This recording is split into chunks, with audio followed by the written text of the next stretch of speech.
जय श्री हरि।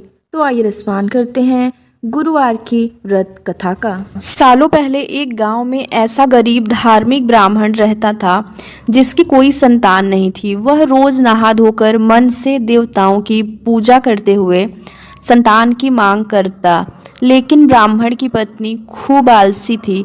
वह न स्नान करती थी और न ही पूजा पाठ।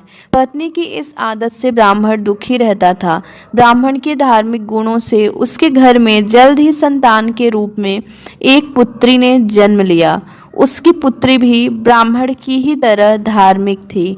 जैसे जैसे वो बड़ी हो रही थी, पूजा पाठ में उसका मन भी उतना ही लगने लगा। वह हर रोज सुबह उठती, स्नान करती और भगवान विष्णु का ध्यान व जप करती थी। इसी तरह वो बृहस्पतिवार का उपवास भी करने लगी। इससे ब्राह्मण के घर की गरीबी भी दूर होती गई। हर दिन पूजा पाठ करने के बाद वह पढ़ने के लिए स्कूल भी जाती थी।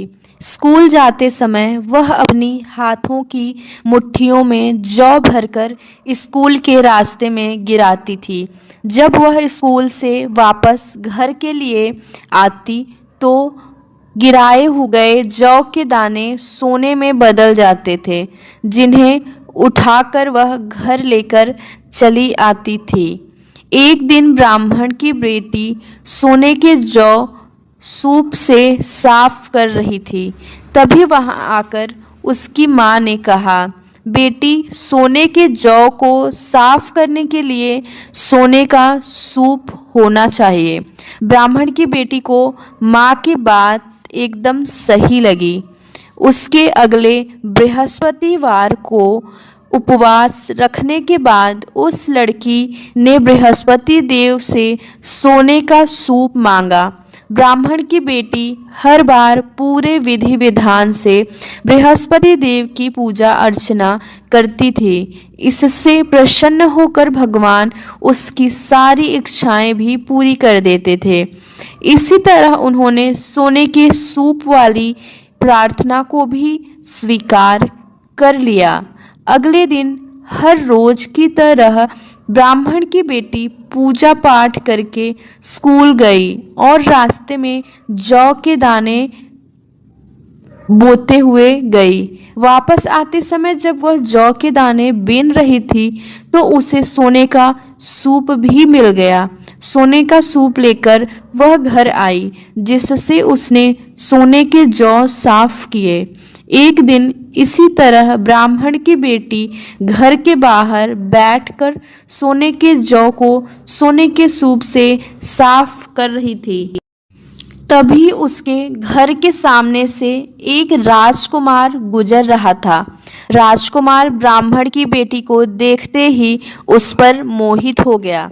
जब वह अपने महल पहुंचा तो ब्राह्मण की बेटी के मोह में उसने खाना पीना त्याग दिया। जब राजा को यह पता चला तो उन्होंने राजकुमार से इसका कारण पूछा। राजकुमार ने अपने दिल का सारा हाल राजा को बताया। अगले ही दिन राजा अपने मंत्री के साथ ब्राह्मण के घर गया और ब्राह्मण के सामने उसकी बेटी का विवाह अपने राजकुमार से करवाने का प्रस्ताव रखा। राजा का प्रस्ताव सुनकर ब्राह्मण काफी खुश हो गया। उसने तुरंत ही विवाह करने के लिए हाँ कर दी। कुछ ही दिनों में राजकुमार और ब्राह्मण की बेटी की शादी हो गई। इधर ब्राह्मण की बेटी शादी होने के बाद अपने ससुराल चली गई। उधर ब्राह्मण फिर से गरीब होने लगा। उसके बुरे दिन दोबारा वापस आ गए। एक दिन ब्राह्मण अपनी बेटी से मिलने के लिए उसके ससुराल गया। पिता की हालत देखकर उसने बहुत सारा धन देकर ब्राह्मण को विदा किया। बेटी का दिया हुआ धन कुछ ही दिनों में खत्म हो गया और ब्राह्मण गरीबी की वजह से परेशान हो गया। ब्राह्मण फिर से अपनी बेटी से मिलने के लिए महल गया और उसने अपनी बेटी को सारी समस्याएं बताईं।